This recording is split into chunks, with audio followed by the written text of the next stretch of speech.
જય માતાજી મિત્રો તો વરસાદ આવી ગયો છે। વાવાઝોડું થોડી વાર પહેલાં આવ્યું હતું, વાગ્યા છે 5:30। તો તમે જોઈ શકો છો વરસાદ આવીને ઉઘાડ કાઢ્યો છે, એટલે તડકો થોડો આવ્યો છે।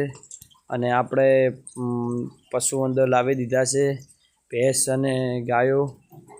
અને અહીંયા પણ પાછો વરસાદની તૈયારી પાછી થવા માંડી છે। તમે જોઈ શકો છો રમેશજી ગાયને હમાડે છે। એક ગાય તો દોઈ નાખી છે, બીજી ગાયને હવે દોવાનું ચાલુ કરવાનું છે। બલાભાઈને ને દશાને બેને ગમે હમી કરવા, એટલે જે અંદરથી ને કચરો બધો બહાર કાઢવા વરગાડ્યા છે। કટિંગ કરેલું ગાયો ખાય છે ગરમીના કારણે થોડું ઓછું। તો દશા ગમે સૂકી થઈ જશે ને, અત્યારે થઈ જશે। આ હાય કરો આમ, હા બોલો ને બેટો, થેન્ક યુ। હવે હું